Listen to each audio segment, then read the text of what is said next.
People will escape no matter what, as long as the Vietnamese government is harsh on the people.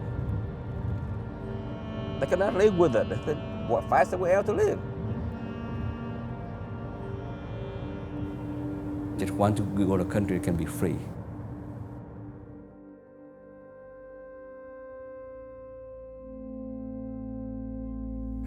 Refugees don't often talk about their stories.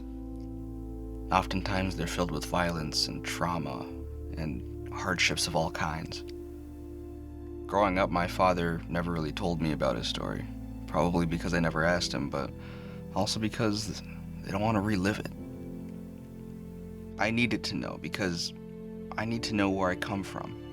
And if not that, then really to understand more deeply the issues around us, how governments can impact the lives of the ones they govern, how borders impact the people that they divide, how a life without freedom and justice and democracy really looks.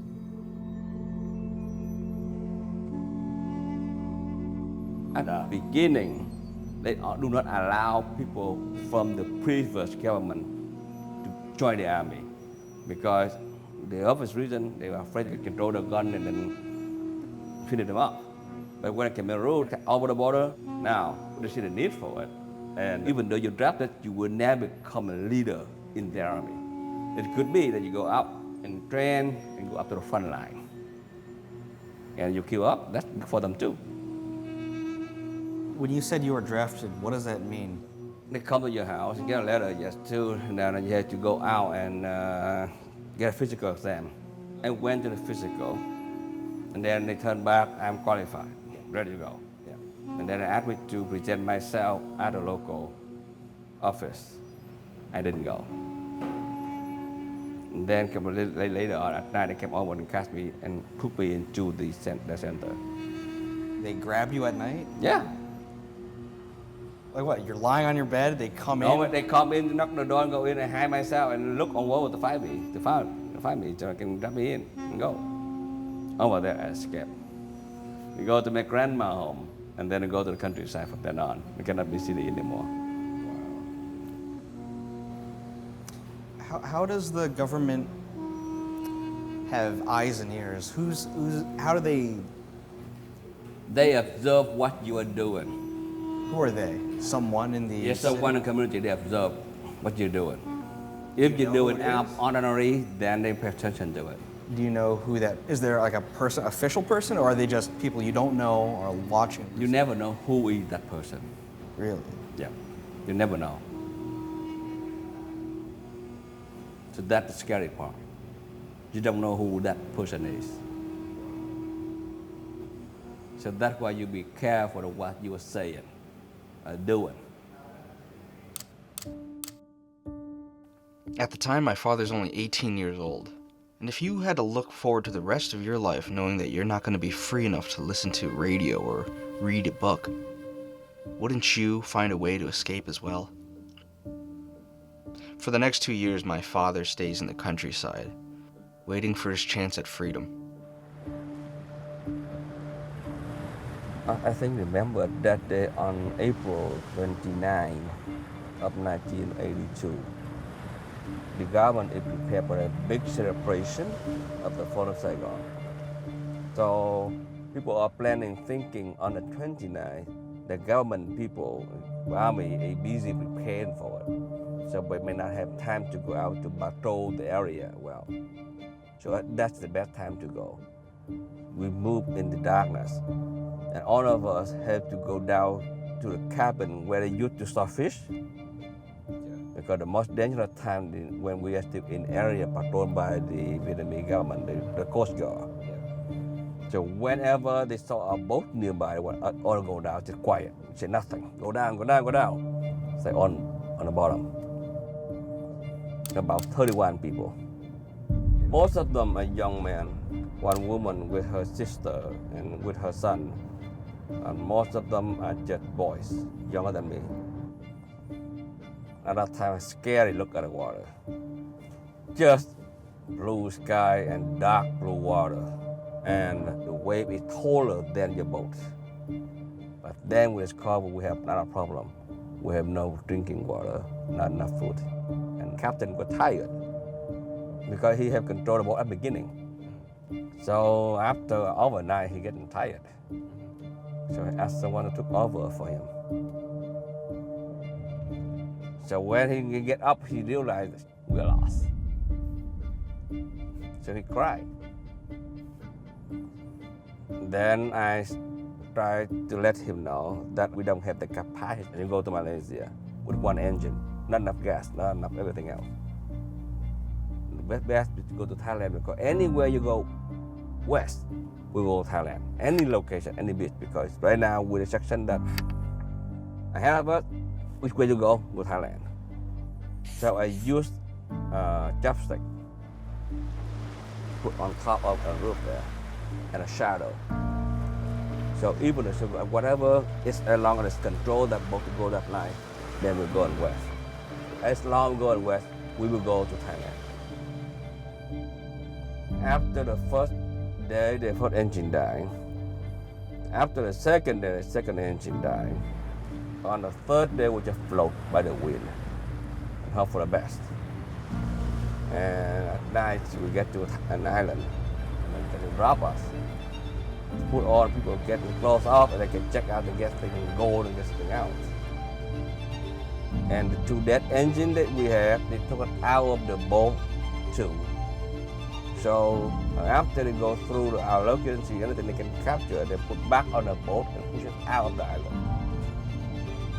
And we have to get some wood somehow to become paddle. We can paddle ourselves out of it. And the police came over. And then they took us into the custody, into the station. The Thai government did not want to become the country that people keep coming in because it became a burden for them. So they put our deadline that if anyone coming on May 1st of 1982 and after will not have the status of refugee, they will be treated as illegal immigrant and they're put in jail. And I came to that country after May 1st. I came there May 2nd. And United Nations coming to file paperwork for us. They advised us to put over there, came here on April 30. So by that way, it's based on the paperwork that we can have a refugee status, not as an illegal immigrants. They want to discourage people from leaving the country. So cruelty is part of the purpose here. Yes. What do you think about that? Is that right for them? I mean, like on some level, the Thai government probably doesn't want to wear the brunt of the refugee crisis, but also, like, is that right? I think it's not black and white like it. People will escape no matter what, as long as the Vietnamese government is harsh on the people. The only thing people will not escape if the government is not harsh on their people, and they will not escape. That's the main reason. So even though they want to do it, people still escape because as long as the government is harsh on their people, they cannot live with it. They find somewhere else to live.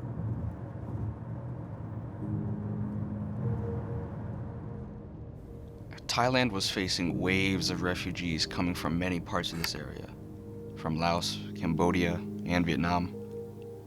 One of their attempts to solve this problem was called Humane Deterrence, basically to treat refugees as poorly as possible in order to dissuade them from coming. Of course, like my father said, it's not morally black or white, but somewhere in between. But the logic of humane deterrence requires that you treat refugees worse here than they would be in their home country. My father is one of those people. Regardless of everything, he knew he had to be free. At that time, we're just waiting. We don't know exactly where we will go. And then the day came where a bus took us to secure refugee camp.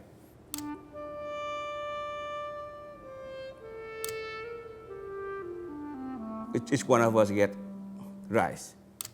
And go to another one, they put some soup in there, just some veggie and some chicken meat, and that's it. They go out and eat it. We go to the kitchen every day for it. And not enough for us to eat. Sometimes we go to the kitchen and scrap some of the rice over there with them, ask them for extra because we don't have enough to eat. Day in, day out, day in, day out, the same over and over again. Then I start thinking of going out to buy things from Thai people and take it in and sell to people inside. They can't jump the fence. Then in the refugee camp, I start reading the Bible, then I start understanding something of it. I like this. So I joined with a youth group over there, become active in that youth group. And there I met Min and Vin, then I become now their pastor too, together. Min, Vin, and I together decided to dedicate ourselves to serve God, to go to ministry. 2 years later, my father finally arrives in Orange County, California. There, he has to relearn English, find any work he can find, and all the while he's studying. A year later, he's accepted to Reformed Bible College in Grand Rapids, Michigan, where he becomes a reverend and a community leader for the local Vietnamese people. There, he meets my mom, and they get married, have 3 children, even pay off a mortgage. But it's more than just the material wealth. It was about the freedom. Freedom can define in many aspects. Free from what? Otherwise, be bounded by it. So in Vietnam, freedom means we free from the control of government. Now, current US, now come freedom. You can pursue your own happiness, whatever you feel you need to do. That you not be afraid, go forward with it.